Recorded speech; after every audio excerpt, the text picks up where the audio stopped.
જેતપુર પાવી તાલુકાના વિદ્યાર્થીઓ તેમજ જાહેર જનતાને તાલુકા સેવા સદન જેતપુર પાવી ખાતે આધાર કાર્ડ અપડેટ કરાવવા માટે, આધાર કાર્ડ નવા કઢાવવા માટે, આધાર કાર્ડમાં નામ, જન્મ તારીખ સુધારો વધારો કરવા માટે તેમજ અત્યારે સરકારશ્રી દ્વારા જે વિદ્યાર્થીઓને રેશન કાર્ડમાં કેવાયસી કરાવવાની જે સિસ્ટમ બહાર પાડી એના લીધે વિદ્યાર્થીઓને પણ અત્યારે તાલુકા સેવા સદનમાં કેવાયસી કરાવવા માટે આવવું પડે છે. પરંતુ દુર્ભાગ્યની વાત એ છે કે તાલુકા સેવા સદન ખાતે સિસ્ટમ બંધ હોવાને કારણે અથવા ખૂબ જ ધીમી ગતિએ સિસ્ટમ ચાલુ હોવાને કારણે દિવસમાં 30થી 40 જેટલા કેવાયસી થાય છે અપડેટ, અને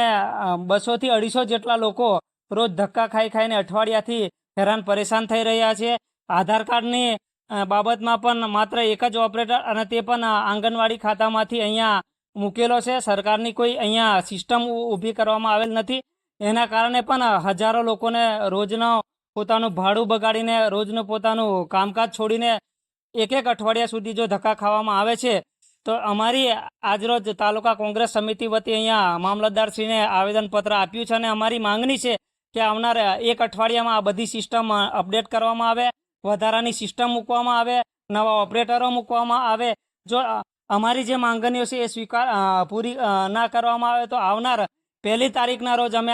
તાલુકા સેવા સદનની કચેરીને તાળાબંધીનો પ્રોગ્રામ પણ કરીશું, અને જે કંઈ અમારે ઉગ્ર આંદોલન કરવાના થશે એ તાલુકા અને જિલ્લા કોંગ્રેસ સમિતિ દ્વારા અમે આવનાર સમયમાં લોકોની મુશ્કેલીઓ દૂર કરવા માટે આપીશું. વિષ્ણુ રાઠોડ. આજરોજ તાલુકા કોંગ્રેસ સમિતિ દ્વારા અમે મામલતદારશ્રીને આવેદનપત્ર આપ્યું એમાં કે જે આધાર કાર્ડની કામગીરી અત્યારે જે મામલતદારની અંદર ચાલી રહી છે, પરંતુ એમાં એ પણ ICDS શાખાના ઓપરેટરને અહીંયા બેસાડી અને જે મોબાઈલ નંબર લિંક થાય છે અને